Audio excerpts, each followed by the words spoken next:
गंगेच्या तीरावरती हे भागवत शास्त्र सांगण्याकरता आलेले आहेत.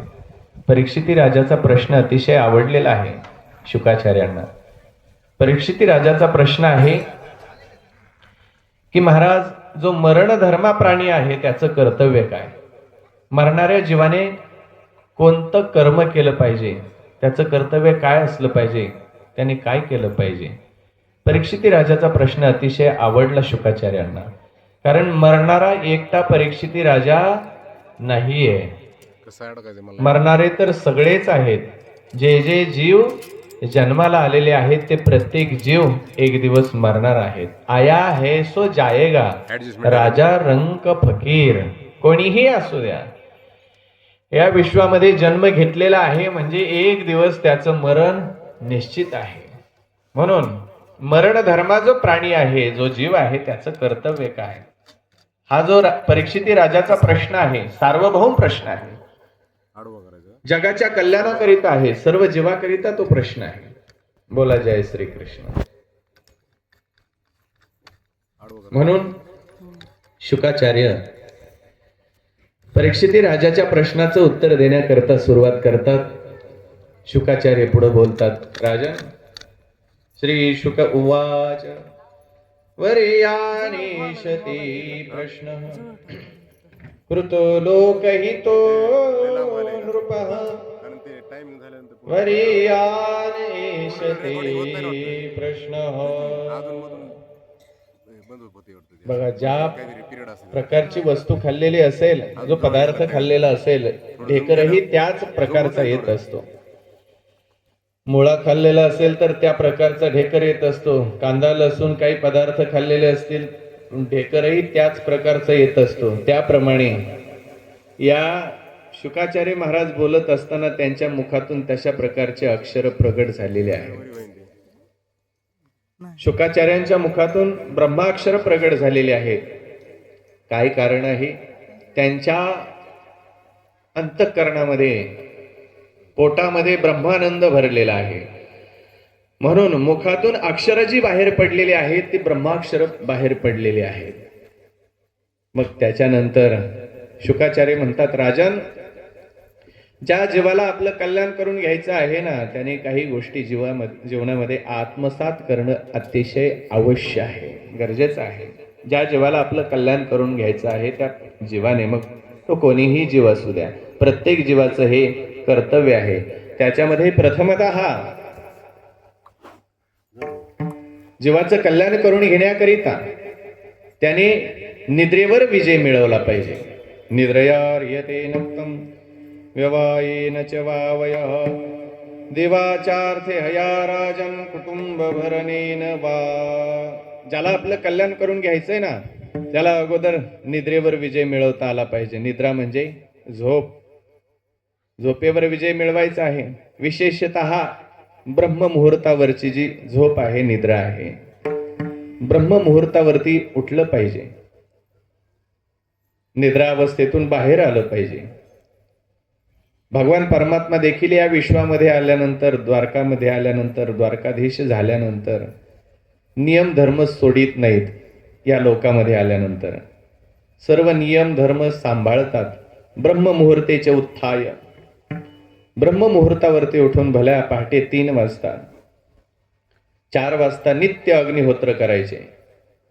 द्वारकाधीश, द्वारकेचे राजे असून, सगळं काही व्यवस्थित असून, सगळं वैभव ऐश्वर्य संपन्न असून, कुठल्याही गोष्टीची कमी नाही, म्हणूनही म्हणा, किंवा कर्तव्य आहे या विश्वामध्ये, या लोकांमध्ये आलेले आहेत म्हणून म्हणा, पण कर्तव्य कर्म जे आहे ते चुकत नाहीत, सोडत नाहीत. परमात्मा आदर्श जीवन घडवून देतात. जगाला आदर्श घडवून दिलेला आहे राम आणि कृष्ण परमात्मा. जगाला आदर्श घडवून देण्याकरता परमात्म्याने राम प्रभूंचा अवतार घेतलेला आहे आणि कृष्णाचाही अवतार घेतलेला आहे कृष्ण परमात्म्याने. म्हणून नित्य 4 वाजता उठून अग्निहोत्र करतात. सुधर्मा नावाची सभा दररोज असते सकाळी 8 वाजता देवाची, आणि सगळ्यात अगोदर देव उपस्थित असतात. सर्व प्रजेला नित्य उपदेश करतात, मार्गदर्शन करतात. आणि नियम आहे, धर्म आहे. जबाबदार व्यक्ती जे आहे त्यांनी या पद्धतीने वर्तन करावं लागतं. तेव्हा ज्याला कल्याण करून घ्यायचे त्याने 3 वाजता पहाटे ब्रह्ममुहूर्तावरती उठलं पाहिजे. ब्रह्मवेळेमध्ये स्नान केलं पाहिजे. ब्रह्मवेळा साधली पाहिजे. ब्रह्मवेळा जी आहे ती कोणत्या वेळेला असते तर पहाटे 3:40 ते 4:20 ही जी वेळ आहे ही ब्रह्मवेळा आहे. या वेळेमध्ये प्रत्येकाने स्नान केलं पाहिजे.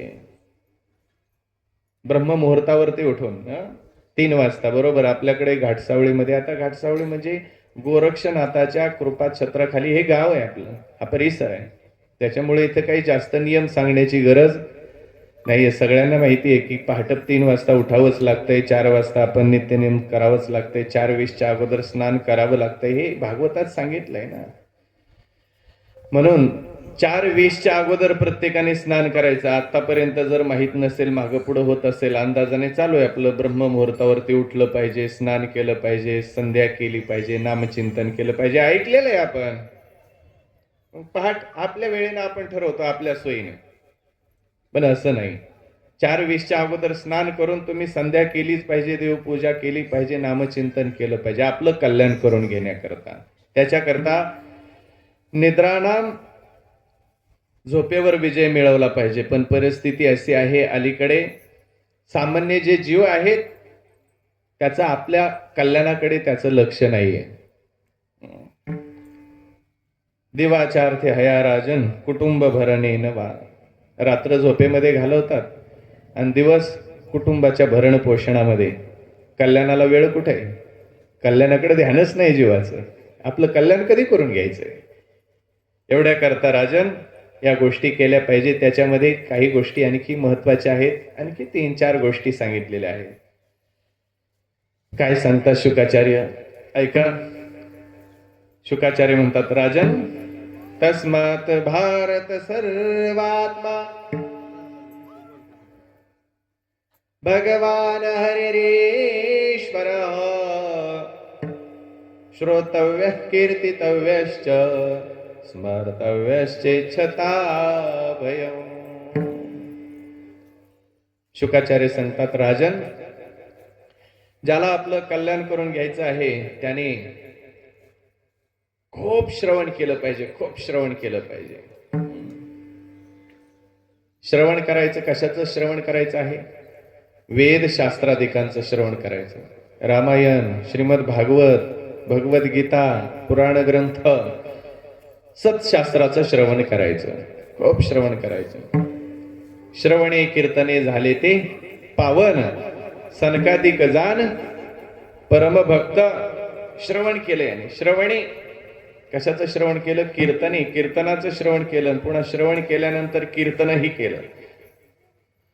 अगोदर श्रवण करायचं आणि ज्या परमात्म्याच्या गुणांच्या लीलांचं श्रवण केलं त्याचं पुढं कीर्तन करायचं. श्रोतव्य कीर्तितव्य. कीर्तन म्हणजे नामसंकीर्तन. अति सोपं आहे, अतिशय सोपं. नामसंकीर्तन साधन पै सोपे, लाभ मोठा आहे. जळतील पापे जन्मांतरीची. साधन सोपं आहे, दिसायला साध आहे, पण लाभ महान आहे, अगाध आहे. म्हणून नाम संकीर्तन केलं पाहिजे. सुरुवातीला श्रवण, त्याच्यानंतर कीर्तन आणि पुढे सांगतात स्मर्तव्य. स्मरण केलं पाहिजे. ज्या परमात्म्याच्या गुणांचं वर्णन श्रवण केलेलं आहे, कीर्तन केलेलं आहे, त्याचं आता स्मरण करायचं. आणि स्मरण करता करता स्मरण होत नसेल तर चिंतन करायचं. स्मरण आणि चिंतन याच्यामध्ये काय भेद आहे? तर म्हणतात स्मरण त्याला म्हणायचं आपण बसलो, एकांतात बसू द्या नाही तर लोकांतात बसू द्या, घरात बसू द्या नाही तर गर्दीत, शेतात, वनात, डोंगरात, जिथं बसायचं असेल तिथं बसू द्या, कुठेही असू द्या. आपण बसलो आणि बसल्यानंतर त्या ठिकाणी डोळे बंद करून ध्यान लावलं आणि परमात्म्याचं स्मरण केलं. तर परमात्म्याचं स्मरण केल्याबरोबर अंतःकरणामध्ये परमात्म्याची मूर्ती प्रगट झाली. स्मरण केल्याबरोबर डोळे बंद केले आणि अंतःकरणात मूर्ती प्रगट झाली, याला म्हणायचं स्मरण. पण बऱ्याचदा असं होतं, आपण मंदिरामध्ये देवाच्या समोर जाऊन बसतो, कथेमध्ये बसतो, कीर्तनामध्ये बसतो, गोरक्षनाथ भगवंताच्या मंदिरात टेकडीवर जाऊन बसतो. पण कधी कधी मंदिरात देवाच्या समोर बसून सुद्धा आपण ध्यान लावतो, स्मरण करतो, पण स्मरणात देव नाहीयेत, ईश्वर नाहीयेत. मग घरदार, मकान, दुकान, शेती, बाडी, कामधंदा काय असेल ते डोळे बंद करून प्रयत्न करतो आपण देवाला स्मरणात आणण्याचा, पण देव स्मरणात येत नाही. चित्तामध्ये देव येत नाही, चित्तामध्ये प्रपंचच येतो. असं बऱ्याच वेळेला होतं. हा प्रत्येकाचा अनुभव आहे, प्रत्येक जीवाचा हा अनुभव आहे. बरोबर आहे, प्रत्येकाला असं होतं, प्रत्येकाच्या जीवनात असं घडतं. मग अशा वेळेला काय करायचं तर चिंतन करायचं. म्हटले चिंतन चित्तावर जोर देऊन करावं लागतं, त्याला चिंतन म्हणायचं. ताकद लावावं लागते, चित्तावर जोर द्यावा लागतो, प्रयत्नपूर्वक, सहजासहजी नाही होत. अगोदर अभ्यास करावा लागतो त्याचा, आणि मग चित्तावर जोर देऊन आपण प्रयत्नपूर्वक परमात्म्याचं स्मरण करण्याचा प्रयत्न करतो. आणि मग जोर देऊन परमात्म्याचं चिंतन केल्यानंतर चिंतन करता करता करता करता सहज पुन्हा स्मरण घडतं. चिंतने चिंतने तद्रूपता, तद्रूप होतो. तद्रूप म्हणजे तत्, तत् म्हणजे ते काय आहे, ते काय आहे म्हणजे काय, या परिसरात सांगण्याची आवश्यकता आहे. ते आम्हाला माहिती आहे, आम्ही खूप वेळेला ऐकलेलं आहे. ते काय आहे, ते जे काय आहे ते काय आहे ते सांगावंच लागेल का? हो, ऐका, ते म्हणजे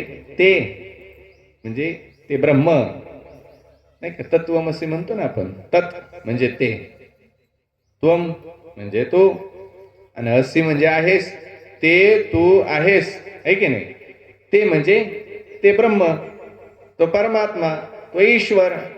चिंतन केल्याबरोबर आपण चिंतन करून करून त्याचा अभ्यास केला, आणि मग पुन्हा स्मरण करण्याकरता बसलो. तो अभ्यास झाल्यानंतर स्मरण केलं की देवाच्या समोर बसलोत की आपण झाडाखाली कुठं बसलोत त्याचं काही महत्व नाही. जिथे बसलेलो असतो तिथे, देहाने कुठेही असे ना का, पण आपण डोळे बंद केले, स्मरण केल्याबरोबर अंतःकरणामध्ये परमात्म्याची मूर्ती प्रगट झाली, त्याला म्हणायचं स्मरण. बरोबर आहे. देह आपला कुठेही असू द्या,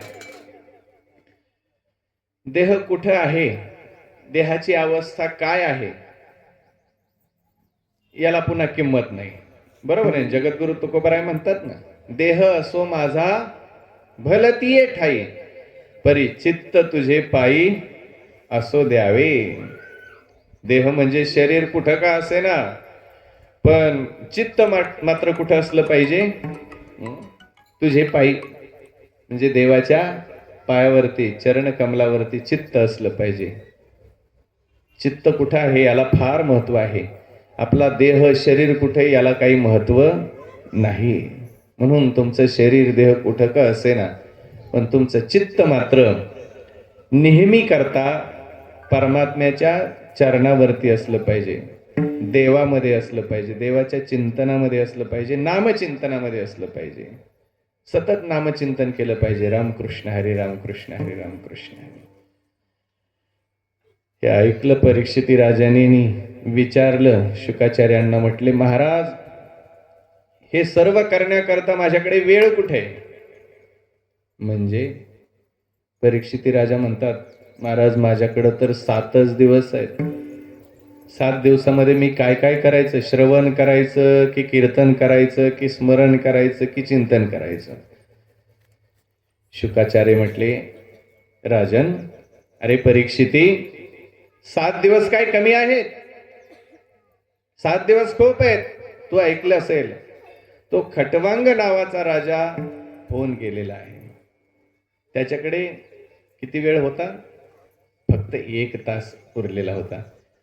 1 तास उरला खटवांग रायासी, भाग्यदशा कैसी प्राप्त झाली, भाग्यदशा कैसी प्राप्त झाली, भाग्यदशा कैसी प्राप्त झाली.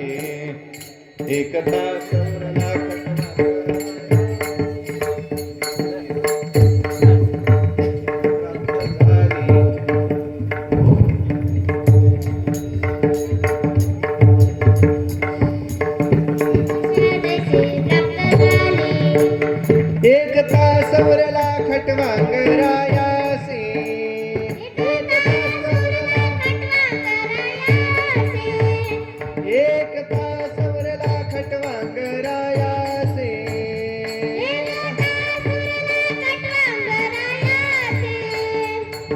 एकता सोरला खटवांगरायासी भाग्यदशा कैसी प्राप्त झाली, भाग्यदशा कैसी प्राप्त झाली, भाग्यदशा कैसी प्राप्त झाली.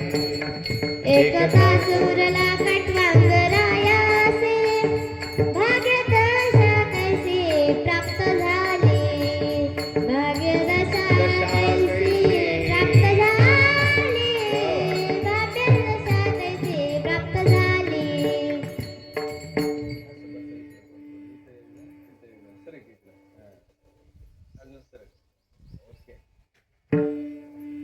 शिकवावं लागत असतं नवीन नवीन. बोला राधे राधे. एकता सौरला खटवांगरायासी भाग्यदशा कैसी प्राप्त झाली. शुकाचार्य म्हणतात, राजन परीक्षित तो खटवांग नावाचा राजा, त्याला मरणाच्या अगोदर फक्त 1 तास कळालं की 1 तासानंतर आपलं मरण येत आहे, आपली देहयात्रा पूर्ण होते, आपल्याला जायचंय, हे विश्व हे शरीर सोडून जायचं हे माहीत झालं फक्त 1 तास अगोदर. मग 1 तासामध्ये तो खटवांग नावाचा जो राजा आहे, मुहूर्तात सर्वमुत्सृज्य गतवान अभयम हरिम गट खटवांगो नाम राजर्षी ज्ञात्वे यत्ता मिहायुषः. ऐकलं परीक्षिती राजाने, आणि ऐकल्यानंतर मोठं आत्मबल वाढलं परीक्षिती राजाचं. केवढं आत्मबल वाढलं असेल. 1 तासामध्ये जर मुक्ती प्राप्त करून घेता येते, आपल्याकडे तर 7 दिवस आहेत. परीक्षित राजाने विचार केला, 7 दिवसात तर आपण काहीही प्राप्त करून घेऊ शकतो, मुक्ती प्राप्त करून घेऊ शकतो, ईश्वराची प्राप्ती करून घेऊ शकतो, जे पाहिजे ते आपण प्राप्त करून घेऊ शकतो. मोठं आत्मबल परीक्षिती राजाचं वाढलेलं आहे. आणि मग परीक्षिती राजा शुकाचार्यानं म्हणतात, आचार्य आता माझ्या अंतकरणातलं भय संपलेलं आहे आणि अभय मला प्राप्त झालेलं आहे. का? माझ्याकडे 7 दिवस आहेत. त्या 7 दिवसामध्ये मी माझी मुक्ती प्राप्त करून घेऊ शकतो, माझं गंतव्यस्थान तो परमात्मा प्राप्त करून घेऊ शकतो. मोठं आत्मबल वाढलेलं आहे. बघा, काही डॉक्टरांची विशेषता असते, काही विशेषज्ञ डॉक्टर असतात, त्यांच्याकडे जर एखादा मोठा रोगीही गेला ना, कितीही मोठा महारोगी असू द्या, अर्धा रोग तर बोलूनच घालवतात. त्या डॉक्टरांकडे गेल्यानंतर त्यांच्या लक्षात येतं, नामी डॉक्टर असतात, तज्ज्ञ असतात, त्यांच्या ध्यानात येतं की हा जो रोगी आहे याला भयंकर रोग झालेला आहे आणि असाध्य अशा प्रकारचा रोग आहे, रोग निवृत्त होणं शक्य नाही, हे डॉक्टरला माहीत असतं. पण तरीही बोलत असताना म्हणतो, अरे तुला तर काहीच झालं नाही. अशा प्रकारची 10-5 4-2 गोळ्या औषधं दिली तुला की तू लवकर बरा होशील. नुसतं ऐकलं तरी अर्धा रोग निवृत्त होतो, रोग नाहीसा होतो. अशी विशेषता, काही बोलण्यामध्येच रोग घालवतात, अशी डॉक्टरांची विशेषता असते. हुशार डॉक्टर असतात. आणि काही डॉक्टर असेही असतात, काहीच झालेलं नसतं, साधारण ताप आलेला असतो, सर्दी झालेली असते, खोकला असतो, त्याला काय कोरोना झालेला नसतो, पण नसलेलं भयाचं भूत बांधून देतात. अरे बापरे, ताप आली, किती दिवस झालं? ते म्हणले रात्री आली. अरे तुला माहित नाही, तुझ्या ध्यानात नाही, बऱ्याच दिवसाचा ताप आहे तुझा. नसलेलं भयाचं भूत बांधून देतात, नसलेली ताप याचा ताप वाढतो. असे असतात, दोन्ही प्रकार सगळीकडे पाहायला मिळतात. पण या ठिकाणी शुकाचार्य महाराज आहेत, तज्ञ डॉक्टर आहेत, विशेषज्ञ आहेत, मर्मज्ञ आहेत. सर्व काही मर्म शुकाचार्य जाणत आहेत. आणि मग त्या ठिकाणी परीक्षिती राजाला सांगतात, राजा आता तुझ्या ठिकाणचं भय निघून गेलेलं आहे, अभय प्राप्त झालेलं आहे, तर तू निश्चिंत मनाने मी काय जे सांगतोय ते ऐक. आणि मग शुकाचार्य त्या ठिकाणी सांगतात, राजन आता तुला या ठिकाणी 7 दिवस एकाच आसनामध्ये बसायचं आहे आणि 7 दिवस इथंच बसायचं आहे. आता इथून उठून जायचं नाही. म्हणून सुरुवातीला आसन सिद्धी महत्वाची आहे. जितासनो जितश्वासो जितासनो जितश्वासो जितसंगो जितेन्द्रियः स्थूले भगवतो रूपे मनसंधारे धिया मनसंधारे धिया. म्हणून शुकाचार्य सांगतात, राजन तुला कल्याण करून घ्यायचे, त्याच्यासाठी काही गोष्टी तुला सांगितलेल्या आहेत, तू आत्मसात करत आहेस.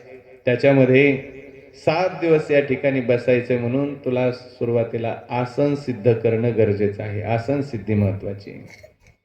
मग ते पद्मासन असू द्या, सुखासन असू द्या, ज्या आसनामध्ये आपण व्यवस्थित बसू शकतो, बरोबर आहे ना, 7 दिवस ते आसन सिद्ध करायचं. आसन सिद्धी मोठा अभ्यास असतो त्याचाही, आपल्यालाही तो अभ्यास करायचा असतो, पण आपण करत नाही, म्हणून आपल्याला व्यवस्थित 3 तास सुद्धा बसता येत नाही. तो अभ्यास असतो बसण्याचाही. त्याचा अभ्यास केल्यानंतर सहज आपण त्या ठिकाणी तेवढा वेळ बसू शकतो. 7 दिवस बसायचंय. आता मांडी सुद्धा मोडायची नाही. आम्ही सुद्धा वृंदावन धाम या क्षेत्रामध्ये बिंदू सेवा संस्थानला पांडे गुरुजीकडे अध्ययन करत असताना 12-12, 16-16 घंट्याची बैठक केली. बसलं की तसंच बसायचं.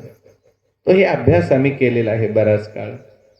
म्हणून शुकाचार्य या ठिकाणी सांगतात, राजन आसन सिद्धी महत्वाची आहे. त्याच्यामध्ये जितासना म्हणूनच म्हटलेलं आहे.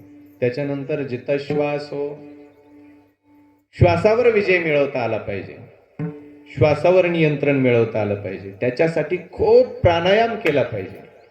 पूरक, कुंभक, रेचक या पद्धतीने प्राणायाम करावा लागतो. योगाभ्यास करावा लागतो. प्राणायाम सगळे करताना आपण करतोय ना, सकाळी प्राणायाम सगळ्यांनी केला पाहिजे. प्राणायाम हा परम बला. हा प्राणायामामध्ये फार मोठं बळ असतं, म्हणून प्राणायाम प्रत्येक जीवाने केला पाहिजे. प्राणायाम केला म्हणजे श्वासावर नियंत्रण मिळवता येतं, श्वास जिंकता येतो. श्वास का जिंकायचा, तर श्वासाचा आणि मनाचा फार जवळचा संबंध आहे. श्वासावर नियंत्रण मिळालं की मग मनावर नियंत्रण, मनावर ताबा मिळवता येतो. अन्यथा मन फार विचित्र आहे. मनावर ताबा मिळवता येणं शक्य नाही, फार कठीण आहे. म्हणून परीक्षिते श्वास जिंकला पाहिजे, त्याच्यासाठी प्राणायाम केला पाहिजे. जित श्वास हो, त्याच्यानंतर जित संग, संग जिंकला पाहिजे.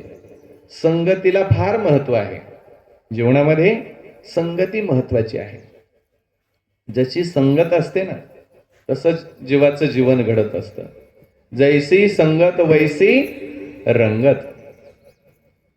जीवन जे आहे पाण्यासारखं असतं. पाणी जे आहे त्या पाण्याला कुठलाच रंग नसतो, बरोबर आहे. पाण्याला कोणता रंग आहे? रंग नाही. तसं जीवन हे स्वच्छ असतं पाण्यासारखं. मग कालांतराने या जीवनावरती रंग चढतो. कोणता रंग चढतो? पाण्याला विचारा. पाणी तेरा रंग कैसा. पाण्याने सांगितलं, जिसमे मिले वैसा.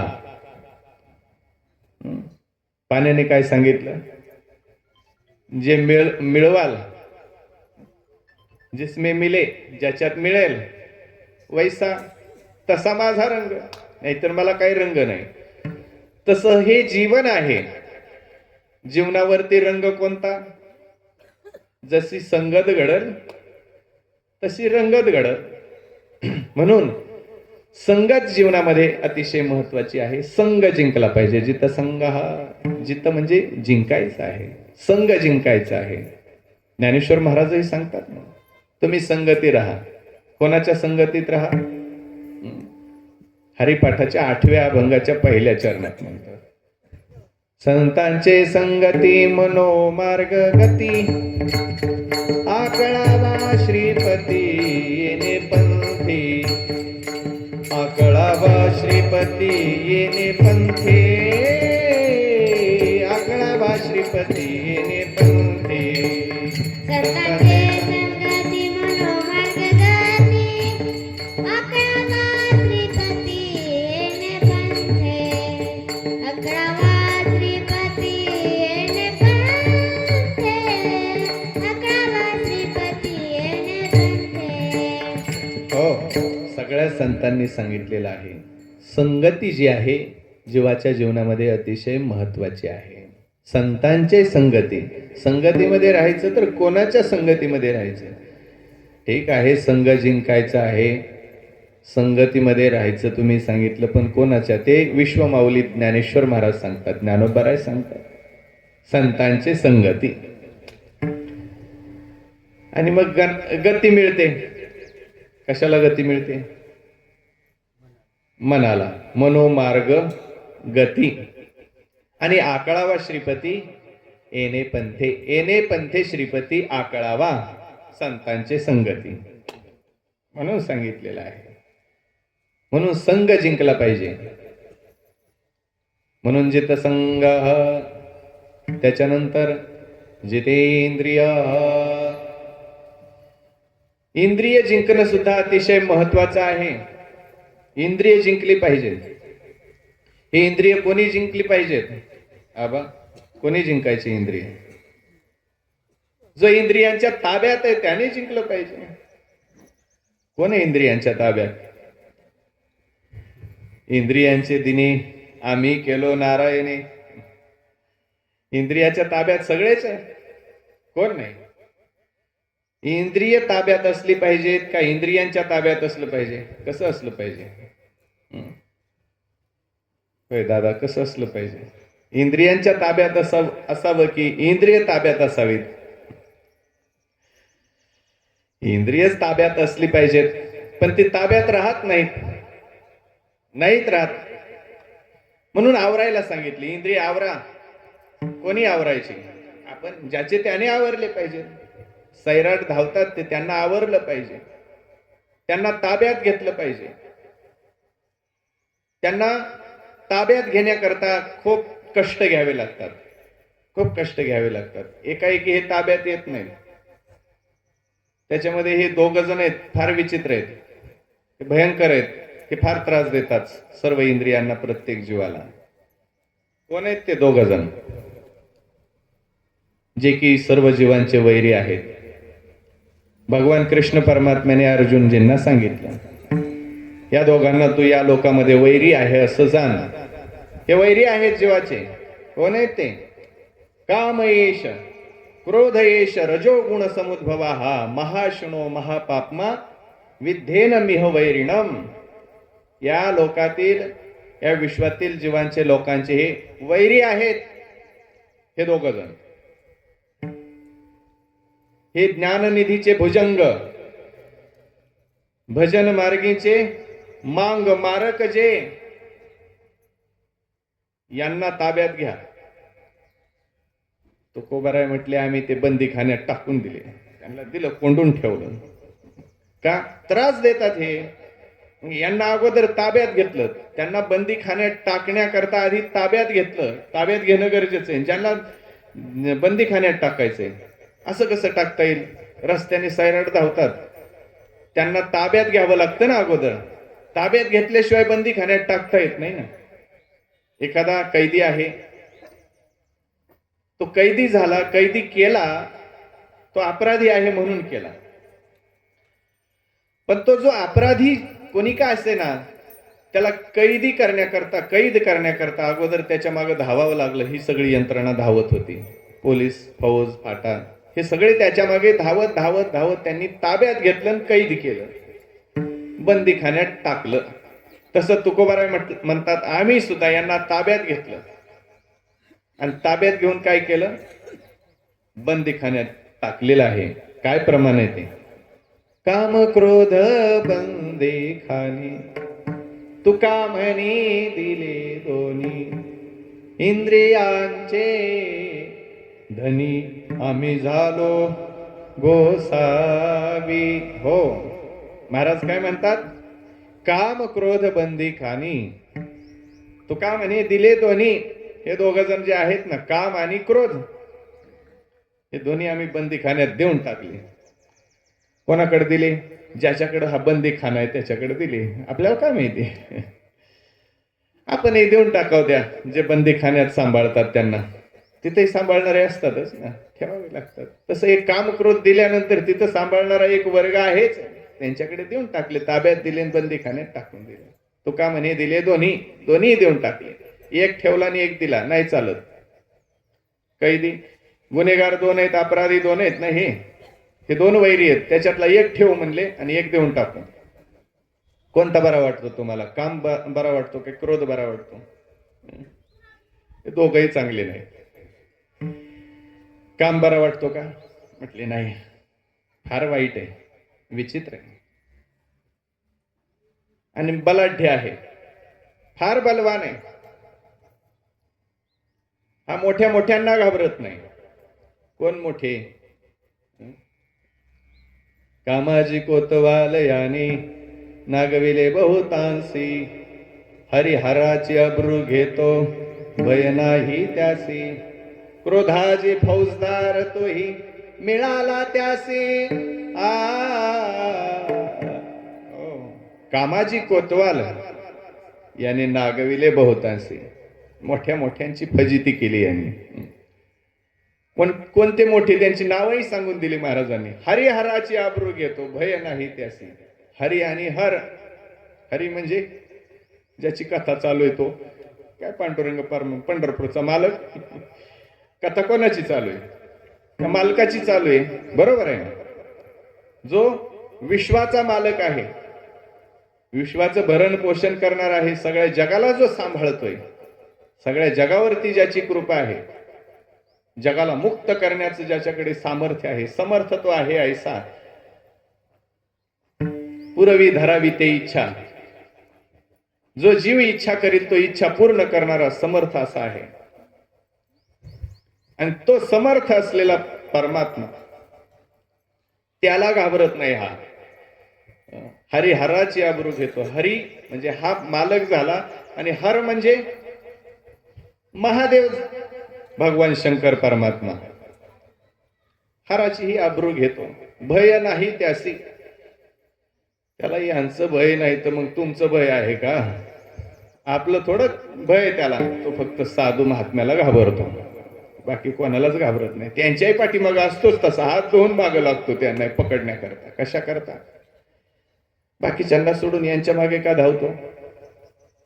म्हटले बाकीचे तर माझ्या आधीने, जसे मेलेले उंदर असतात, काही उंदर असतात मरून पडलेले, काही त्याच्यातच काही पळणारे असतात, चार जण इकडं तिकडं. मांजराने पाहिल्यावर ध्यानात येतं मांजराच्या, अरे काय मेलेले ते काय पळायला लागले. ते मेलेल्याकडे बघतही नाही मांजर, पण एखादं पळतं त्याच्यामध्ये इकडं तिकडं इकडं तिकडं, आणि ते सावध असतं पळणार, त्याचं ध्यान असतं आपल्याला कोणीतरी पाहतंय. कोणाला? उंदराला ध्यान असते, उंदीर भानावर आहे, आपल्याला कोणीतरी पाहतंय, म्हणजेच आपला काळ बसलाय. तो मांजर मग त्या ठिकाणी ते जीव वाचवण्याकरता पळतय, आणि हे बसलेला ही काळ त्याचा, हे मांजर तेही जप धरू नये. कोणावरती? त्या पळणारावरती. मग हे बाकीचे एवढे पडले, त्याच्याकडे ध्यान नाही त्याचं, त्या पळणाऱ्याकडे का ध्यान आहे त्याचं? काय कारण आहे? त्याचं कारण असं आहे, त्या मांजराला माहिती आहे हे जे पडलेले आहेत ना, हे आपलेच आहेत. हे काय कुठे जाणार? हे कुठे चाललेत? हे काय पंढरपूरला जाणार आहेत का, तिकडे वृंदावनला जाणार आहेत का, बद्रीनाथला जाणार आहेत? कुठे जाणार आहे? हे आहेत आपलेच आहेत. कारण पंढरपूरचं का नाव घेतलं? म्हटलं पंढरपूरला गेलेत. तुका पंढरीस गेला आणि पुन्हा जन्म नाही आला. जे पंढरपूरला गेले ते परत आलेच नाही. कुठं? यांच्या ताब्यात, त्यांच्या ताब्यात जे टपून बसले होते त्यांच्या ताब्यात ते आले नाही, म्हणून पंढरपूर म्हणलं. तसं ते विचार करते मांजर, हे बाकीचे आपलेच आहेत, हे कुठे चाललेत? हे पळणारं जर निष्ठून गेलं ते सापडायचं नाही. तसं काळाचंही असंच आहे. सगळं जग त्याच्या अधीन आहे. त्याला माहिती आहे हे आपल्या अधीन आहेत, हे आपलेच आहे. कधी फराळ करता येईल. काय अडचण नाही. पण हे पळणारे जर पळाले निसटले तर काय सापडायचे नाही. मग प्रयत्न असतो त्यांचा, ते तर सापडत नाही, पण प्रयत्न असतो त्याचा की यांना पकडलं पाहिजे अगोदर. मग तो जो काळ आहे यांच्या पाठीमागे टपून बसलेला असतो. हे जे पळणारे आहेत, पळणारे कोण आहेत आपल्या ध्यानात येत आहे. आपण गोरक्षनाथ भगवंताच्या दरबारातले आपल्याला ध्यानात येते. हे पळणारे कोण आहेत? हेच पळणारे नामचिंतन करणारे, काकडा भजन करणारे, हरिपाठ म्हणणारे, संध्या करणारे, भागवतकार, कीर्तनकार, जे काही चिंतन करणारे कोणीही असू द्या, ते पळणारे. यांच्यावर टपलेला असतो काळ. आपल्यावर टपायला त्याचं काय बंद नाही. त्याला माहिती हे कुठे जात नाही, ते काही करीतच नाहीत, आहेतच, ताब्यात आहेत, अधीन आहेत. म्हणून त्यांच्यावरती त्यांना जास्त सावध राहावं लागतं, सावध राहावं लागतं. त्यांनी खूप सावध राहिलं पाहिजे. सावधान, काय धोका आहे. तुम्ही म्हणाल पळणाराला धोका आहे, आम्हाला काय धोका आहे? अरे त्यांनी तर अगोदर बांधून ठेवलंय ना जगाला, सगळ्यालाच. जगा काळ खाय आहे की नाही? काळ जगाला खातो, त्याने तर ताब्यात घेतलंय, बांधून घेतलंय आणि मग यांच्या मागे लागलाय. तो असं नाही करत की यांना सोडून त्यांचंच बघू. अगोदर या सगळ्याला जगाला ताब्यात घेतो, मग म्हणतो राहिलेल्या वेळात त्याला बघू. कारण ताब्यात राहिले पाहिजे. प्रत्येकाचा प्रयास असतो ना की आपल्या ताब्यात असावं सगळं. तसं या काळाचाही प्रयास असतो की सगळं जग आपल्या ताब्यामध्ये असलं पाहिजे. प्रयत्न असतो. मग त्याच्यामधून जीवाचा प्रयत्न असतो. प्रयत्न असला पाहिजे, प्रयास असला पाहिजे. तो ताब्यात घेतोय तर आपण तरी का ताब्यात राहायचं? आपण तरी का गुलामगिरीत राहायचं? त्याच्या अधीन का राहायचं? आपण त्याला स्वातंत्र्य आवडतंय आणि दुसऱ्याला पारतंत्र्यामध्ये म्हणजे त्याच्या ताब्यामध्ये ठेवणं आवडतंय, तर आपल्याला कुठे पारतंत्र्यात राहणं आवडतंय? जीवाला स्वातंत्र्य हे अपेक्षित असतंच ना. प्रत्येक जीवाला स्वातंत्र्य हे अपेक्षित आहे. पारतंत्र्य कोणालाही अपेक्षित नाही. म्हणून तर या ठिकाणी विषय सांगितलेला आहे. तुम्हाला स्वातंत्र्य अपेक्षित आहे तर त्याच्याकरता या गोष्टी तुम्ही करा. कोणत्या? ज्या परीक्षिती राजाला सांगितल्या. परीक्षिती राजाला सांगितल्या म्हणजे एकट्या परीक्षिती राजाला नाही सांगितल्या. हे सगळं करायला परीक्षिती राजाला कुठे सांगितलंय? परीक्षिती राजा कुठे एकटाच मरणार आहे?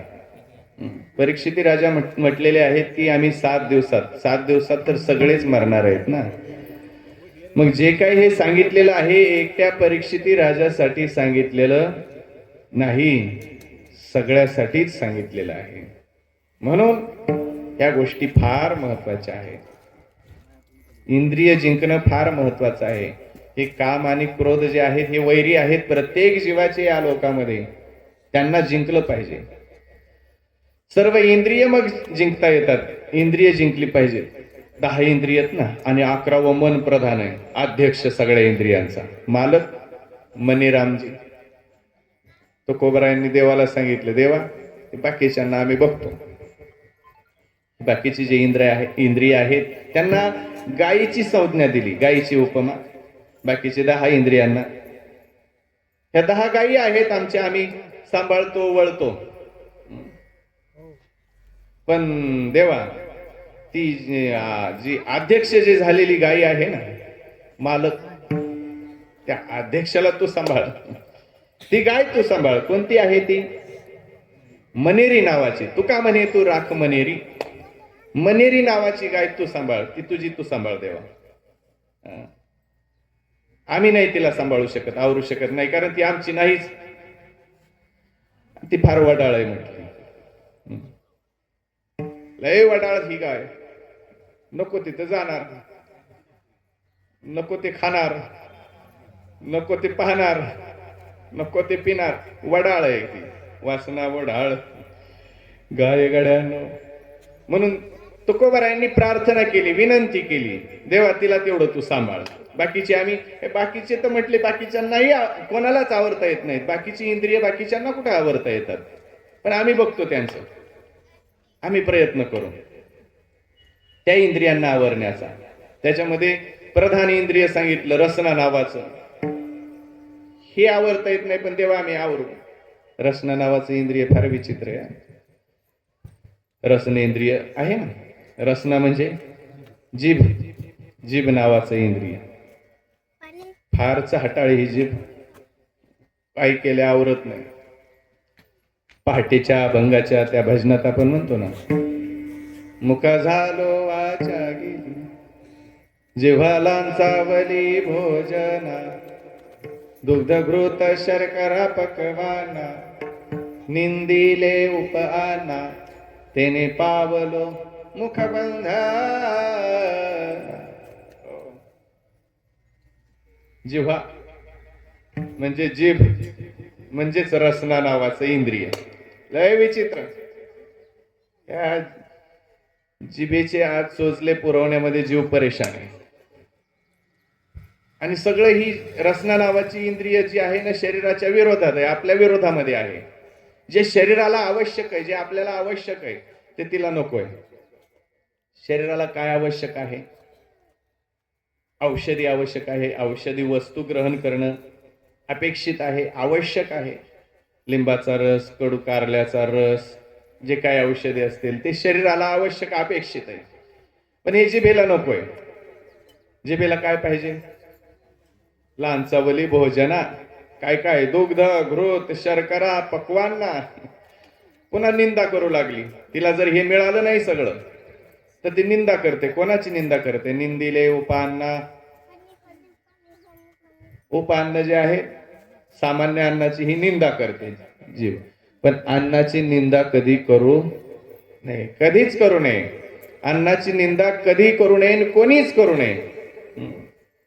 अन्न हे सामान्य नाही. अन्न ब्रह्मरूप जाण. अन्नाला सामान्य म्हणायचं नाही, समजायचं नाही. ते सामान्य नाही. जीवाचं भरण पोषण करणार आहे, जीवन आहे. म्हणून त्याची निंदा कधी करायची नाही. जे असेल आपल्या प्रारब्धाने जे प्राप्त होईल त्याच्यामध्ये आनंद मानायचा. बरोबर आहे, त्याच्यामध्ये आनंद मानायचा.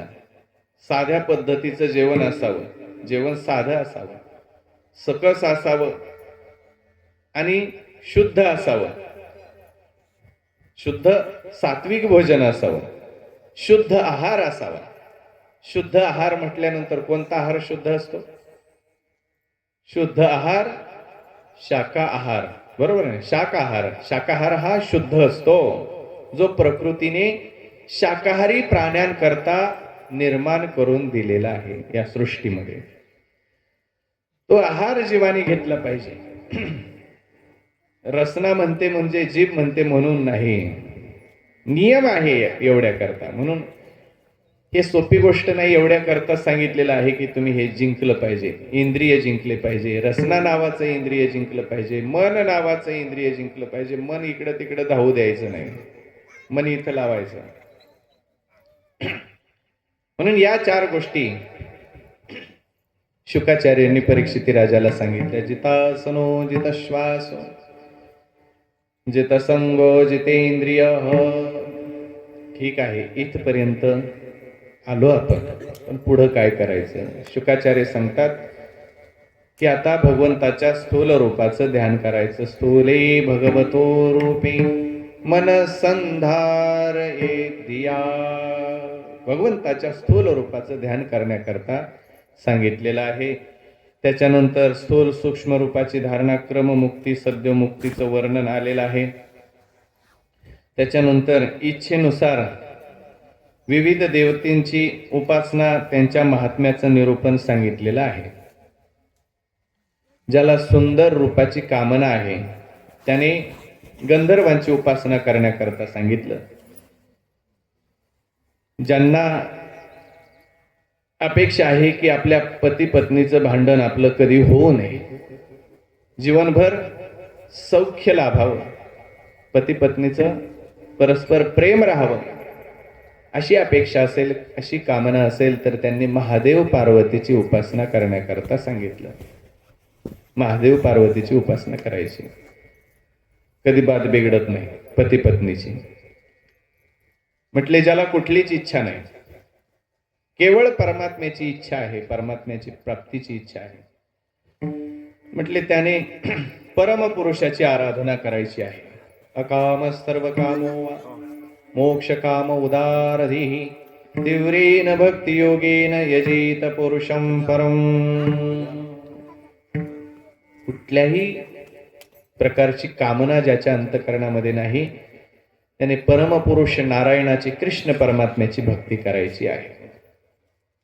बोला जय श्रीकृष्ण. त्याच्यानंतर पुढे परीक्षिती राजाने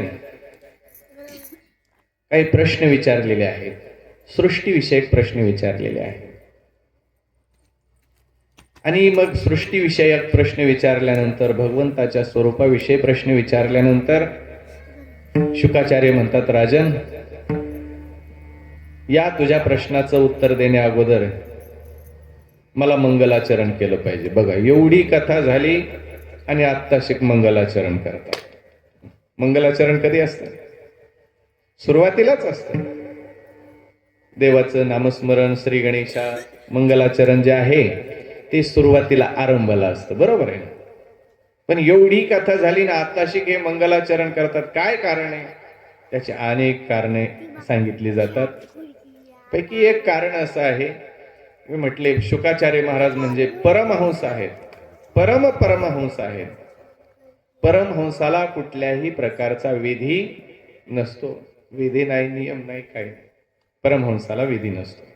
नाथबाबांनी सुद्धा सांगितले ना आपल्याला हरिपाठामध्ये, जे जे दृष्टी दिसे ते ते हरी रूप, पूजा ध्यान जप त्यासी नाही, पूजा ध्यान जप त्यासी नाही. जे जे दृष्टी दिसे ते ते हरी त्यासी नाही. त्यासी नाही.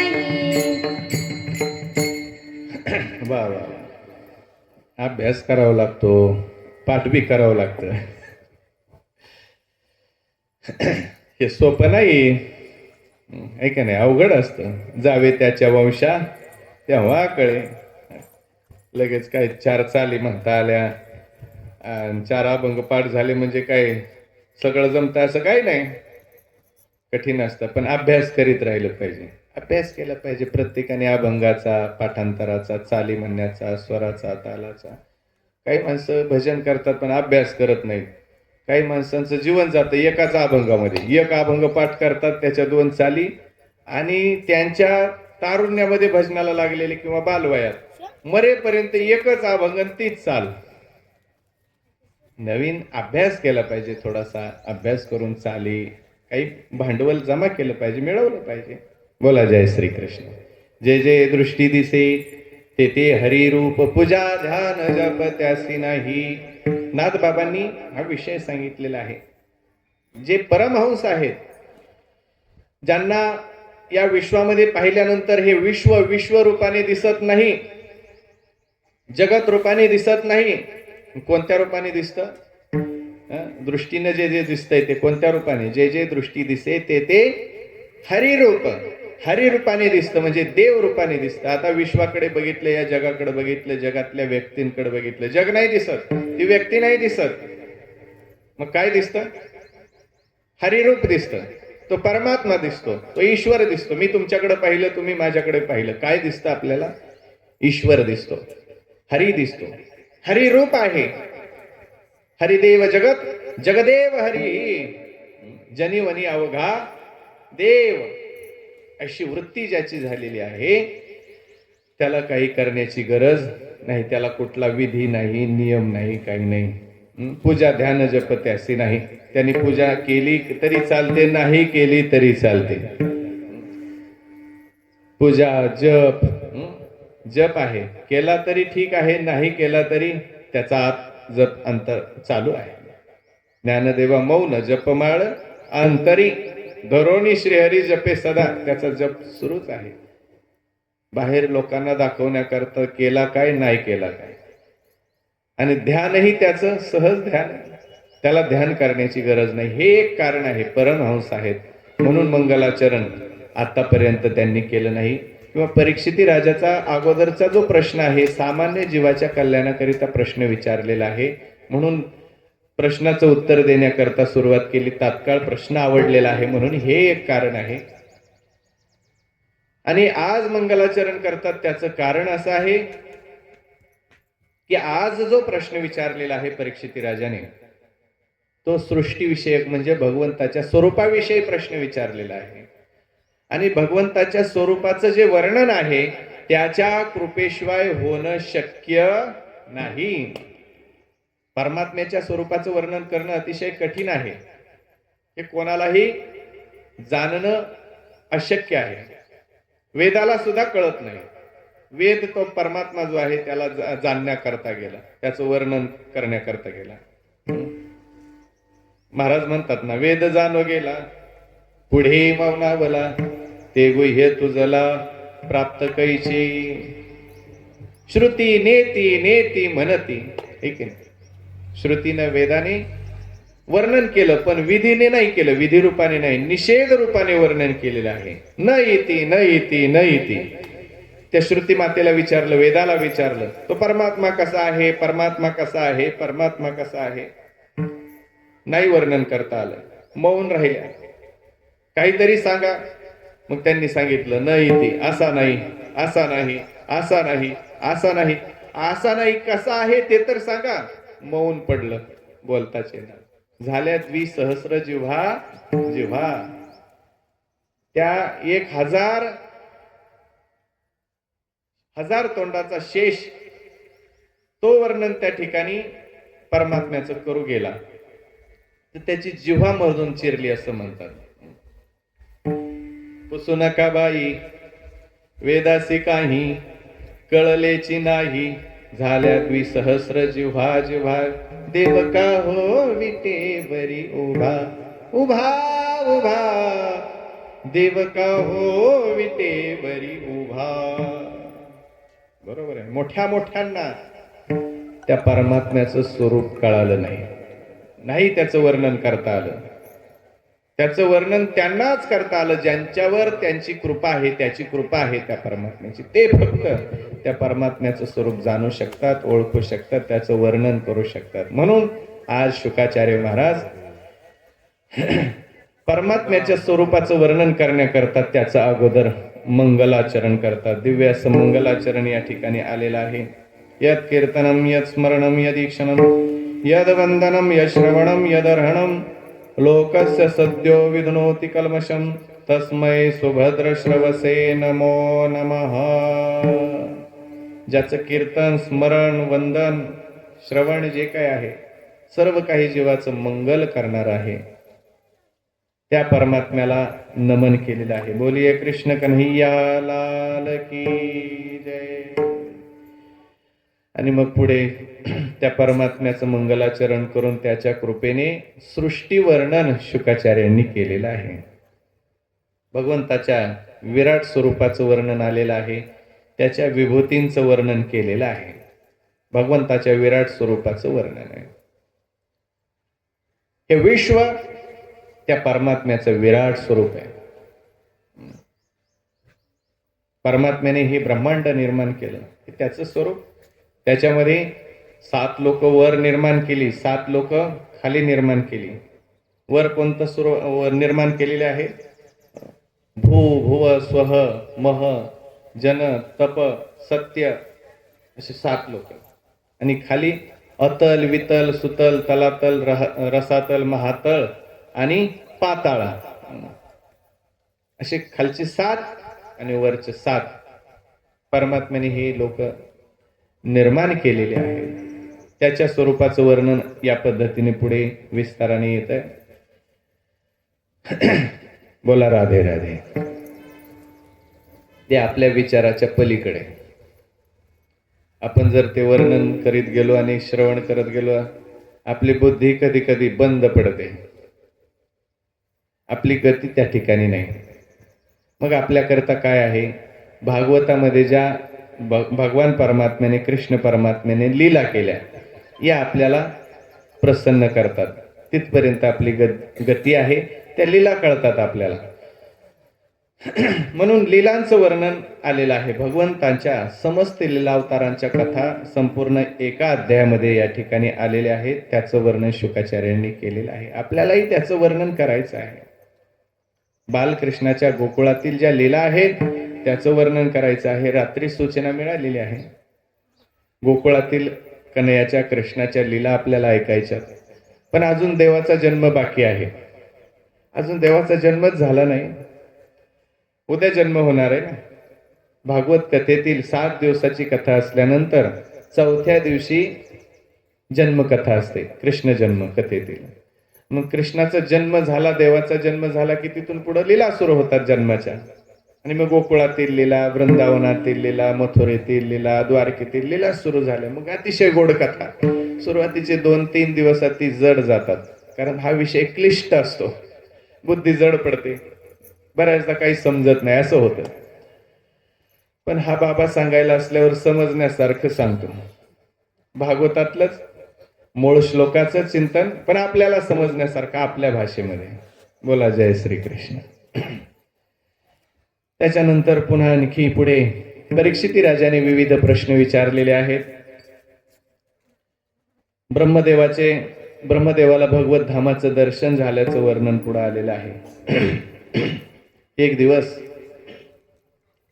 ब्रह्मदेव जे आहेत ध्यानस्थ बसलेले आहेत, ध्यान लावलं आणि ध्यानामध्ये असताना तेवढ्यामध्ये त्यांचे प्रिय पुत्र नारद महर्षी त्या ठिकाणी आले. नारदजी त्या ठिकाणी येतात, येऊन पाहतात, पाहिलं तर आपले पिताश्री आज ध्यान लावून बसलेले, याच्या अगोदर कधी पाहिलं नव्हतं, म्हणून आश्चर्य वाटलं. आणि विचारलं, पिताजी आज तुम्ही ध्यान लावलेलं आहे, तुम्ही कोणाचं ध्यान करता?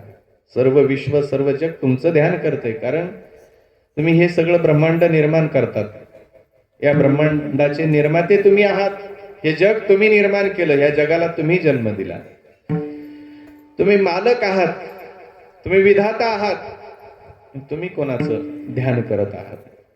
का तुमच्याही वर कोणी आहे की काय? कारण त्याच्या पलीकडं त्यांचं ज्ञान असतं. जसं सामान्य जीवाला त्याचं ज्ञान असतं, त्याचं पलीकडं काही जीवाचं, सामान्य अज्ञानी जीवाचं एक ठरलेलं विश्व असतं, घरदार, आपला प्रपंच, संसार, एवढंच त्याचं विश्व असतं. एक म्हण आहे आपल्याकडे, सरड्याची धाव कुपाटीपर्यंत, कुंपणापर्यंत. त्याच्या पलीकडचं विश्व त्याला माहित नसतं. अज्ञानी जीव आहे, त्यालाही काही बाहेरचं ज्ञान नसतं, विश्वाचं, जगाचं त्याला भौतिक ज्ञानही नसतं, कुठलं ज्ञान नसतं. ज्याला अज्ञान म्हटलंय, आपण काल त्याचा भाग पाहिलाय, ते चिंतन गोड असं. जे भौतिक ज्ञान आहे, या विश्वाचं ज्ञान आहे, ब्रह्मांडाचं ज्ञान जरी झालं तरी ज्ञानेश्वर महाराज म्हटले ते अज्ञानातच जमा आहे. त्याचंही ज्ञान नसतं या सामान्य जीवाला, तो अज्ञानामध्ये असतो. त्याच्या पलीकडे काय आहे त्याला काही माहित नसतं. त्याच्या पलीकडे ते तत्व आहे, ईश्वर आहे, परमात्मा आहे, काय माहित नाही त्याला. त्याला एवढंच माहिती आहे. काय माहिती आहे सामान्य अज्ञानी जीवाला? जे काही मागून चालत आलेलं आहे, मागून परंपरेनं चालत आलेलं आहे, ते आपल्याला जे सांगितलेलं आहे त्या पद्धतीने चालायचं, त्याप्रमाणे करायचं, त्याप्रमाणे वागायचं, हे अशा प्रकारचं ज्ञान त्याचं असतं. मागून चालत आलेलं आहे ना, मागच्या काही परंपरा आपल्या घराण्यात, कुटुंबात चालत आलेल्या आहेत, वाडवडिलांपासून, त्या पद्धतीने चालायचं, हे त्याचं जीवन आहे, तेवढं त्याचं विश्व आहे. पिछेशी आई आगे धकाई, आलं मागून म्हणून पुढे दिलं ढकलून, एवढं. याच्या पलीकडे काही नसतं. पण त्याच्याही पलीकडे काही विश्व आहे, हे सत्संगामध्ये आल्यानंतर कळतं, श्रीमद भागवत श्रवण केल्यानंतर कळतं. तेही योग्य ज्याने व्यवस्थित या शास्त्राचा अभ्यास केलेला आहे त्याच्या मुखातून ऐकल्यानंतर कळतं. नुसती कथा ऐकली, कथा ऐकून, नुसत्या गोष्टी ऐकून नाही कळत, नाही लक्षात येत. तो जो सार भाग आहे, त्याच्यातलं जे वर्म आहे ते कळालं पाहिजे. कथा कशाकरिता आहे तेही कळालं पाहिजे. त्याच्या ठिकाणी त्याची तशी बुद्धी असली पाहिजे. तसं नारद महर्षी त्या ठिकाणी येतात, पाहतात, ध्यान लावलेलं आहे, म्हणजे कोणीतरी तुमच्याही वर कोणी असलं पाहिजे, आहे का विचारलेलं आहे. मग ब्रह्मदेवाने सांगायला सुरुवात केली, हे वत्स नारद, माझ्याही वर आहे म्हणजे काय? मलाही जन्म देणारा कोणीतरी आहे. तो कोण आहे? तर सांगितलं, तो परमात्मा आहे, तो नारायण परमात्मा आहे. त्याला नारायण म्हणतात. नारायण का म्हणतात? नार म्हणजे पाणी आणि अयन म्हणजे झोपणे. जो पाण्यावरती झोपतो त्याला काय म्हणायचं? नारायण. बरोबर. शेषावर शयन केलेलं आहे. शेषशाही नारायण परमात्मा आहे. आणि त्या परमात्म्याच्या नाभी कमलातून माझा जन्म झालेला आहे. तो परमात्मा त्या ठिकाणी आपल्या महिमेमध्ये प्रतिष्ठित आहे. एकटाच आहे. पण एक असलेला तो परमात्मा, त्याला अनेक होण्याची इच्छा झाली. परमात्म्याच्या ठिकाणी इच्छा झाली. सामान्य जीवाला इच्छा होते असं नाही, देवालाही इच्छा झाली. आणि देवाला इच्छा झाली अनेक होण्याची, म्हणून आपण या ठिकाणी सगळे आलोत. त्या अनेक झालोत ना आपण आहेत. आपण एकाचे अनेक आहेत, त्या एकाचे. अगोदर त्या एकातच होतो आपण. अगोदर एकात होतो आणि पुन्हा सुद्धा एकातच जायचंय आपल्याला. एकच असणार आहे शेवटी. अगोदरही एक आणि शेवटी एक. हे मध्ये दिसतंय ते काही नाही. हे अनेक आहेत. अनेक कोणाचे? त्याचे आहेत. तो एक असलेला परमात्मा, त्याला अनेक होण्याची इच्छा झाली. एकोहम बहुश्याम. त्याची इच्छा झाली म्हणून त्याच्या इच्छेने त्याच्या नाभीमधून एक कमळ प्रगट झालं. आणि त्या कमळातून त्याच्या इच्छेने माझा जन्म झाला. पण त्याचा अगोदर मलाही ज्ञान नव्हतं. माझा जन्म कुठून झाला हे मलाही माहित नाही. म्हणून मी इतरत्र पाहिलं, चारही दिशांना पाहिलं तर 4 तोंड प्रगट झाली, 4 मुख प्रगट झाली. 4 दिशेला इच्छेनं ते पाहिलं की माझा जन्म मी कुठून झालेला असेल. आकाशवाणीने सांगितलं. आणि मग 4 दिशेला 4 मुख प्रगट झाले. जन्म कुठून झालेला असेल म्हणून त्याचा शोध घेण्याकरता ते जे कमळ आहे त्या कमल नलिकेमध्ये प्रवेश केला आणि हजारो वर्ष प्रवास केला कमल नलिकेमध्ये. आणि अतिशय वेगाने प्रवास केला. हजारो वर्ष प्रवेश त्या कमल नलिकेमधून केला. म्हणजे कमल नलिका तरी केवढी असेल. पण काय त्याचा पत्ता लागला नाही. त्याचं मूळच सापडलं नाही. त्याचा अंत लागला नाही. ज्या नलिकेमध्ये प्रवेश ब्रह्मदेवाने केला आणि कमल नलिकेमध्ये हजारो वर्ष प्रवास करूनही त्याचा काय अंत लागला नाही. पुन्हा परत आलो. आणि मग परत आल्यानंतर हताश झाले. काही कळायला मार्ग नाही.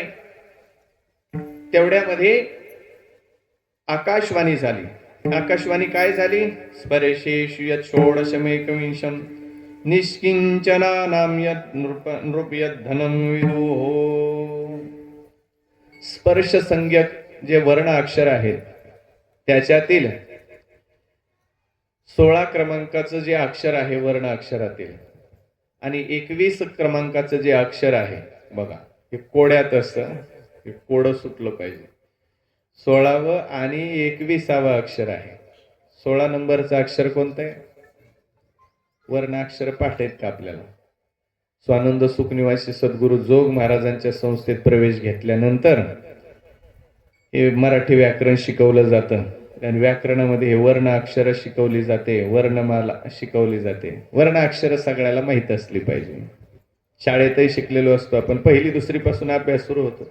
आता तर ती नर्सरी पण तिथं शिकवतात का नाही काय माहिती. एवढ्या लहान वयातच त्याच्यावर एवढा बोज आणि एवढं दडपण. काय माता पित्याला कंटाळा आलाय. लेकरं तुमचेच तुम्हालाच कंटाळा आला सांभाळण्याचा. आहे की नाही? आहे तुमचे सांभाळा ना 5-6 वर्ष. पुन्हा तर त्यांना सासरवासात टाकायचे. जा शाळेत, करा अभ्यास. चालणारच असो. सांगण्याचा भाव आहे हे वर्णमाला, हे वर्ण अक्षर, मुळाक्षर हे शिकवली जातात शाळेमध्ये. बरोबर आहे. 1ली पासून पुढे त्याच्यामध्ये क ख ग घ ङ च छ ज झ ञ ट ठ ड ढ ण त थ द ध न प फ ब भ म. आहे की नाही? 5 वर्ग सांगितले त्याच्यामध्ये प्रमुख. त्याच्यामध्ये क ख ग घ ङ च छ ज झ ञ ट ठ ड ढ ण किती झाले? 5 त्रिक 15. आता 16वं त थ द ध न. 16वं कोणतं झालं? त. आणि पुन्हा 21वं प. 5वा वर्ग प फ ब भ म. 16वं कोणतं? त. आणि 21 प. हा, ही भाषा आता ध्यानात आलं. त प म्हणजे ब्रह्मदेवाला काय सांगितलं? तप तप सांगितलं. तप तप करा, तप करा, तपस्या करो. ब्रह्मदेवा तप करा म्हणजे तुम्हाला सगळं कळल. तप केलं तर कळल, तप नाही केलं तर नाही कळणार. तपाशिवाय नाही कळत, तपाशिवाय नाही मिळत. काय मिळत नाही, काय कळत नाही? देव तपेविना दैवत. तर त्या आकाशवाणीने सांगितलं. आकाशवाणी म्हणजे देववाणी असते. देवच बोलतात आकाशात, त्याला आकाशवाणी म्हणतात. आकाशातून आकाशातून दुसरं कोण बोलणार? कोणाकडे ते सामर्थ्य आहे? आकाशवाणीचं केंद्र नाही बोलत, देव बोलतात. मग तप ब्रह्मदेवाच्या लक्षात आलं आणि मग ब्रह्मदेवाने हजारो वर्ष तपश्चर्या केलेली आहे. 4 मुखाने अखंड नामचिंतन चालू आहे त्या परमात्म्याचं. नारदजींना सांगतात ब्रह्मदेव, हे वत्स नारद, मग ती आकाशवाणी जी आहे तिचं ऐकल्यानंतर मी हजारो वर्ष तपश्चर्या केली. मग ते नारायण परमात्मा त्या ठिकाणी माझ्या तपश्चर्येने प्रसन्न होऊन प्रगट झाले आणि दिव्य असं 4 श्लोकामध्ये चतुश्लोकी भागवत आम्हाला सांगितलं. आणि त्या चतुश्लोकी भागवताचा उपदेश आम्ही ग्रहण केला, जे तुम्हाला आज मी सांगत आहे.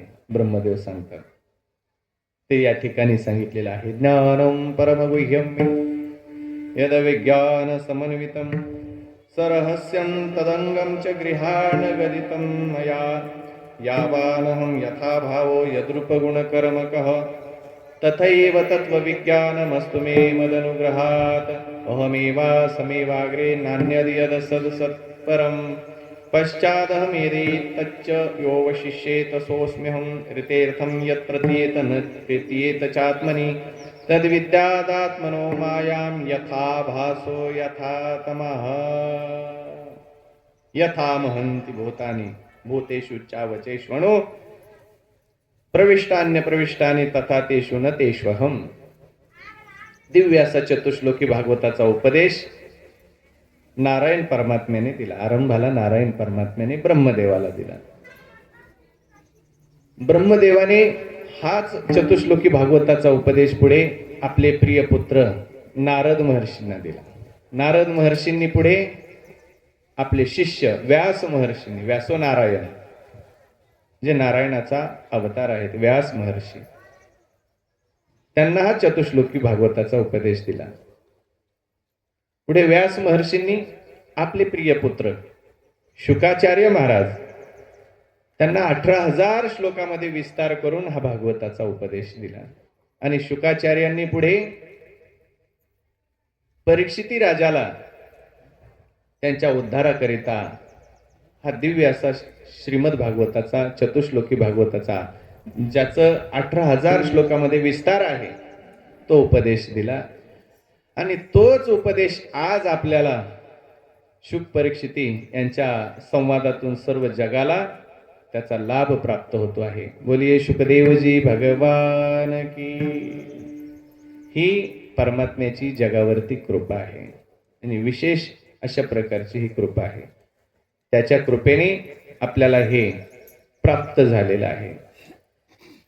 ब्रह्मदेवाला उपदेश देत असताना परमात्मा म्हणतात, ब्रह्मदेवा, तुम्ही या विश्वाचं निर्माण करत असताना, ही सृष्टी निर्माण करत असताना तुम्हाला जे मटेरियल लागतं ना निर्माण करण्याकरता, ते मटेरियल बाहेरून आणावं लागतं.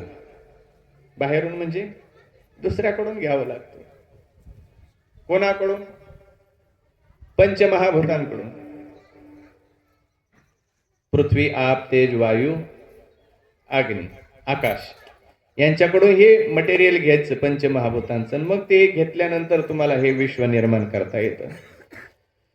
पण माझ्याकडे पहा, मी हे विश्व निर्माण करत असताना, हे जग निर्माण करत असताना मला मात्र कोणाकडून काही घ्यावं लागत नाही.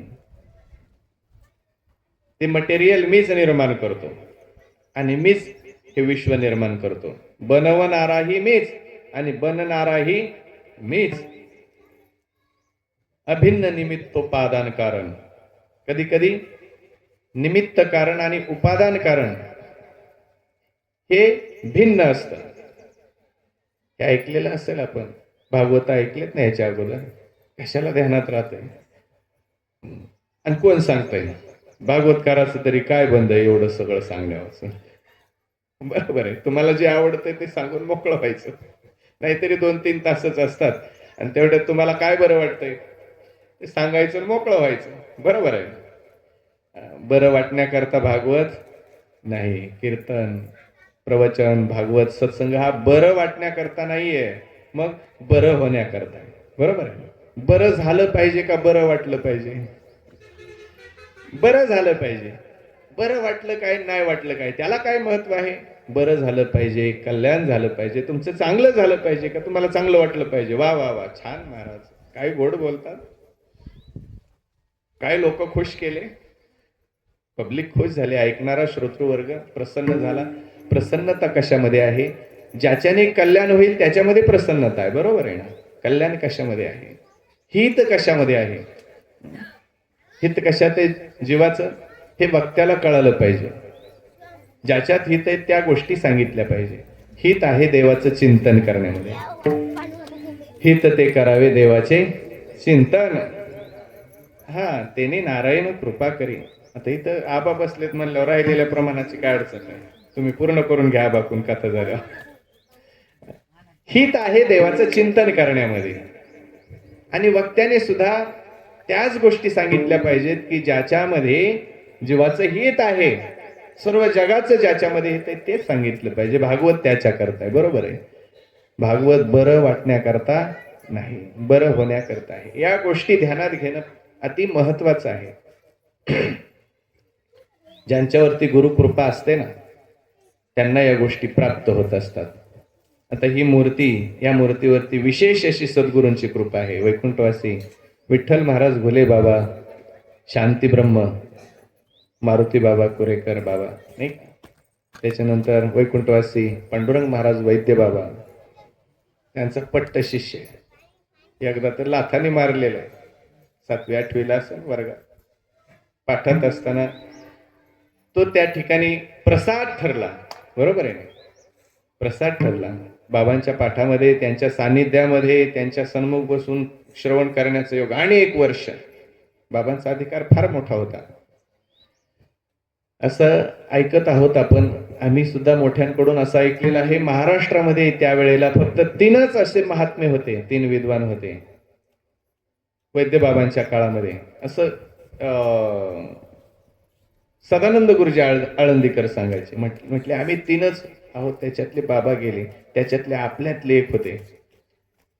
कोण होते? भीमसेन बाबा, एक वैद्य बाबा पांडुरंग महाराज वैद्य बाबा, आणि एक सदानंद गुरुजी, जे स्वतःच्या कीर्तनात मृदंग वाजवून ज्यांनी कीर्तने केली, कंदील लावून. पूर्वी काय अशी व्यवस्था नसायची. कंदील असायचे मंदिरामध्ये, कंदील लावायचा, वाजवणार भेटत नसायचे. पण हे 3 महात्मे असे अवताराला आले या महाराष्ट्राच्या भूमीमध्ये आणि जगाला एवढं वैभव देऊन गेले. आज आपल्याला महाराष्ट्रभर, जगभर हे दिसतंय ना वैभव संप्रदायाचं, ही सगळी या 3 महात्म्यांची देण आहे, यांची देणगी, आणि सद्गुरु जोग महाराजांची देणगी. बोला राधे राधे. म्हणून हे वैभव मिळालंय, म्हणून आपण एवढे आनंदात आहोत, मस्त आहोत. नाहीतर आपण एवढ्या आनंदात राहिलो नसतो, हे वैभव मिळालं नसतं. मी लहान होतो, फार लहान, 6वी 5वी 6वीला असेल त्यावेळेला आपल्या गोरक्षनाथ भगवंताच्या इथं टेकडीवर काल्याचं कीर्तन भीमसेन बाबांचं ऐकलं. माझ्या अजून ध्यानात आहे ते कीर्तन. काय वाणी भीमसेन बाबांची, तुम्ही सगळ्यांनीच ऐकलेलं असेल नाही का? 1998-99 काळ असेल त्यावेळेला मी काल्याचं कीर्तनाला इथं आलो होतो. आणि आम्ही थोडंसं बीड जिल्ह्यातले असल्यामुळं थोडे अवखेळ सायकलवर आलो होतो. 5वी-6वीला वडवणीवरून सिंदफाना शाळेत असायचं, या ठिकाणी येऊन काय सांगितलं बाबांचं त्यावेळेला आम्हाला ऐकायला मिळालं. त्याचा लाभ झाला. त्याचा लाभ एवढा झाला की मोठ्या अधिकारावर त्या लाभाने आरूढ केलं. बोला जय श्रीकृष्ण. संतांच्या संगतीमध्ये, सानिध्यामध्ये गेल्यानंतर, महात्मेच्या सानिध्यामध्ये गेल्यानंतर त्यांच्यासारखं करून ठेवतात ते. आपण सारिखे करीती तात्काळ नाही काळ वेळ त्या लागे. साळिंब्याला त्यांचा मुक्काम असायचा. तिकडून निघाले का नाही, तिकडून आले की भीमसेन बाबांचा मुक्काम असायचा. तसं वारकऱ्याच्या घरात जन्म झाला आणि माऊलींच्या पालखी सोहळ्याचे जे काही मानकरी होते, अध्यक्ष चोपदार पंढरीनाथ बाबा, तुम्हाला परिसराला माहिती आहे, 20 वर्ष माऊलीच्या पालखी सोहळ्याचे मालक होते. ते साळिंब्यातच कायम राहिले, सगळ्यांना माहिती आहे. त्यांच्या सानिध्यामध्ये राहण्याचा योग, महात्म्यांच्या सानिध्यामध्ये सहज हा प्रसाद प्राप्त होत असतो. ही त्यांची कृपा, एवढंच सांगायचं. बोला जय श्रीकृष्ण. असो, परमात्मा त्या ठिकाणी सांगतात, ब्रह्मदेवा, हे विश्व निर्माण करण्याकरता मला कोणाकडून काही घ्यावं लागत नाही. कधी कधी निमित्त कारण भिन्न असतं आणि उपादान कारण भिन्न असतं. आता हे निमित्त कारण काय आणि उपादान कारण काय, विचारसागरामध्ये सद्गुरू जोग महाराजांच्या संस्थेत शिकायला जावं लागतं, तेव्हा हे कळतं. निमित्त कारण त्याला म्हणायचं ज्याने बनवलं, तो निमित्त, ते निमित्त कारण झालं. आणि उपादान कारण त्याला म्हणायचं ज्याच्यापासून हे निर्माण झालं, त्याला उपादान कारण म्हणायचं. उदाहरणार्थ उदाहरण दिलेलं आहे. काय उदाहरण आहे? मातीचा घट, तो माठ असतो, कुंभ, त्याचं निमित्त कारण काय आहे? निमित्त कारण म्हणजे कोणी बनवला? माठ, कुंभाराने. कुंभार हे त्याचं निमित्त कारण झालं. सोप्या भाषेत दृष्टांत दिलेला, ते आपल्याला फक्त आपल्या भाषेत समजून घ्यायचं. सगळं नुसतं वाचून दाखवायचंय, आपलं काही नाही सांगायचं. जसं आहे तसं आपल्या भाषेत वाचायचं. निमित्त झाला कुंभार, आणि उपादान कारण माती. उपादान कारण ही माती, मातीपासून बनलं. म्हणजे निमित्त कारण कुंभार, उपादान कारण माती. हे कसे आहेत? भिन्न आहेत की अभिन्न? भिन्न आहेत. भिन्न, वेगळे वेगळे आहेत, म्हणजे भिन्न आहेत दोन्हीही कारण. आता दुसरं उदाहरण दिलेलं आहे अभिन्न निमित्त उपादान कारणाचं. मकरिका जाला आमचे गुरुवर्य डॉक्टर श्यामसुंदर पाराशर शास्त्री वृंदावनवाले सांगत असतात या प्रसंगामध्ये. मकरिका जाला म्हणजे तो कोळी, ते जाळं विणत असतो. आपण पाहिलंय ना सगळ्यांनी, आपण आता सगळे शेतकरी, आपल्याला माहिती आहे, जर सकाळी सकाळी आपण शेतात जर गेलो तर ते जाळं जाळं जाळं विणलेलं असतं. तो जो कोळी आहे विणत असतो. मग ते जाळं जे आहे ते विणण्याकरता त्याच्यासाठी लागणारा जो धागा आहे तो कोणत्या बाजारातून विकत आणतो? तो कोळी धागा बाहेरून नाही आणत, मग त्याच्या मुखातून, त्याच्या पोटातून तो निर्माण होतो, मुखातून बाहेर पडतो, आणि त्याच्या पोटातून तो बाहेर पडलेला तो जो धागा आहे त्यानेच तो जाळं विणत असतो. तो कोळी विणत असतो. त्याची एक कलाकृती आहे, त्याचं कौशल्य आहे, ईश्वराने दिलेलं त्याच्याकडं. तो विणत असतो. किती काळ विणतो? त्याच्या मनात असेल त्यावेळेला तोपर्यंत तो विणत राहतो. आणि त्याच्या जर मनात आलं ते पुन्हा गिळून घ्यायचं, पुन्हा पोटात सामावून घ्यायचं, तर तो पुन्हा उलट क्रमाने सुरुवात करतो. जसं विणलं तसं पुन्हा पोटामध्ये घेत राहतो, गोळा करत राहतो. बघा तुम्ही बारकाईनं, मी खूप असं ते ऐकल्यानंतर, बऱ्याच लहान असतानाच मी हा दृष्टांत ऐकलेला. कुठे जर पाहायला मिळाला तो कोळी, तो किडा विणताना, तर त्याच्याकडे पाहत राहायचं, खरंच तो विणता विणता परत पोटात घेऊ शकतो का, घेत असेल का, जिज्ञासा असते ना. आणि मग त्या ठिकाणी पाहण्यात आलं, तर पाहिलं तर प्रत्यक्ष तसंच घडत असलेलं दिसलं. तो कोळी विणत राहतो आणि पुन्हा तो आपल्या पोटामध्ये सगळं सामावूनही घेतो. तसं परमात्म्याचंही तसंच आहे. परमात्मा सांगतात ब्रह्मदेवाला, बघा ब्रह्मदेवा, माझ्या मनात आलं आणि मग मी माझ्या पोटातूनच हे सगळं निर्माण केलं, सगळं हे विश्व निर्माण केलं. विणत राहिलो, निर्माण करत राहिलो, या जगाला जन्म दिला. म्हटले किती काळ? माझ्या मनात असेल तोपर्यंत. आणि मनात येईल त्यावेळेला, जसं तो कोळी पुन्हा सामावून पोटामध्ये घेतो, तसं मी सुद्धा हे विश्व माझ्या मनात येईल की आता सामावून घ्यायचं आहे, त्यावेळेला पुन्हा पोटामध्ये सामावून घेण्याची प्रक्रिया सुरू होते. पुन्हा बनवलं मीच, आणि पुन्हा त्या सामावून घेतलं मीच. मला एकट्याला करमत नव्हतं म्हणून मी हे सगळं निर्माण केलं. निळोबारायांनी त्या गवळणीत अनुवाद केलाय त्या प्रसंगाचा. एकले न कंठेची म्हणून यायेने केली निर्माणे ओ 14 भुवने. गगन चंद्र सूर्य मेघ तारांगणे 5 महाभूते भौतिके भिन्ने भिन्ने हो. या न्यायाने सर्व निर्माण केलेलं आहे. निर्माण केलं, त्याचं सांभाळ करतो आहे आणि त्याचा संहारही करतो. तो विषय आपण मागे पाहिलाय. बोला राधे राधे. जय श्री कृष्ण. अशा प्रकारे दिव्य असा भागवताचा, चतुश्लोकी भागवताचा उपदेश ब्रह्मदेवाने, नारायण परमात्म्याने ब्रह्मदेवाला आणि ब्रह्मदेवाने नारद महर्षींना दिलेला आहे. बोला राधे राधे. आणि पुढे याच स्कंदाच्या शेवटच्या अध्यायामध्ये भागवताची 10 लक्षणं सांगितलेली आहेत. अत्र सर्गो विसर्गश्च स्थानं पोषणमूतयः मन्वंतरेशानुकथा निरोधो मुक्तिराश्रया. सर्ग, विसर्ग, स्थान, पोषण, ऊती, मन्वंतर, ईशानुकथा, निरोध, मुक्ती आणि आश्रय असे 10 स्कंदामध्ये 10 लक्षणं सांगितले. तिसऱ्या स्कंदामध्ये पहिलं लक्षण सांगितलं सर्ग. चौथ्या स्कंदामध्ये दुसरं लक्षण सांगितलं विसर्ग. 5व्या स्कंदामध्ये तिसरं लक्षण सांगितलं स्थान. 6व्या स्कंदामध्ये चौथं लक्षण सांगितलं पोषण. पोषणच तदनुग्रहा. परमात्मा कोणत्या भक्ताचं कसं पोषण करतो, कोणत्या भक्ताचं कशा पद्धतीने, कोणत्या प्रकारे पोषण करतो, त्याच्यावर कसा अनुग्रह करतो, याचं वर्णन सांगितलेलं आहे. असं करता करता एक एक एक एक एक एक लक्षण एका एका स्कंदामध्ये सांगितलेलं आहे. बोले वृंदावन बिहारी लाल की जय. राधे गोविंदा.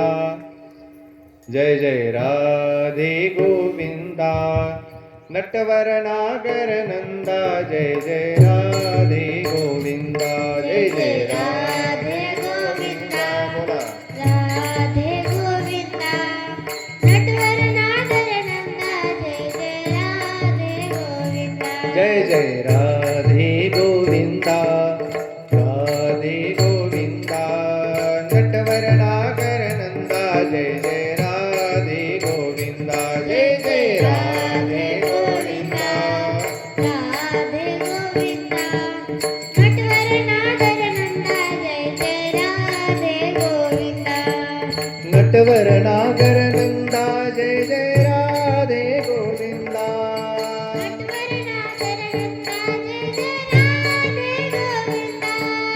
नटवर नागर नंदा. जय जय राधे गोविंदा.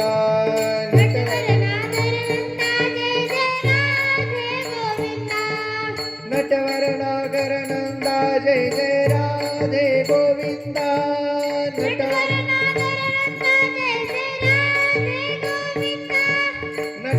नागर नंदा. जय जय राधे गोविंदा. नटवर नागर नंदा. जय जय राधे गोविंदा. जय जय राधे गोविंदा. राधे गोविंदा. नटवर नागर नंदा. जय जय राधे गोविंदा.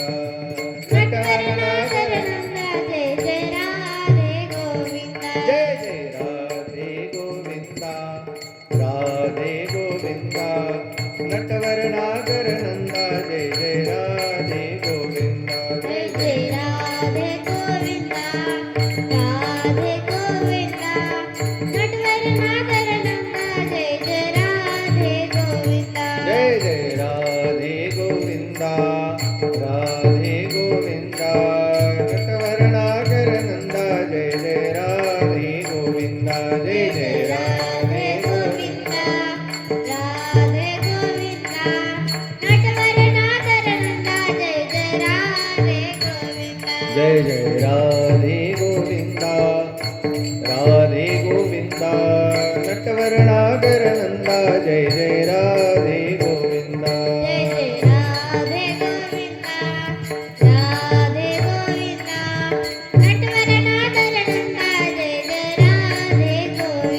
जय जय राम कृष्ण हरी. जय जय राम कृष्ण हरी. म्हणा जय सगळे. जय राम कृष्ण हरी. जय जय राम कृष्ण हरी. जय जय राम कृष्ण हरी. जय जय राम कृष्ण हरी. जय जय राम कृष्ण हरी. जय जय राम कृष्ण हरी. जय जय राम कृष्ण हरी. जय जय राम कृष्ण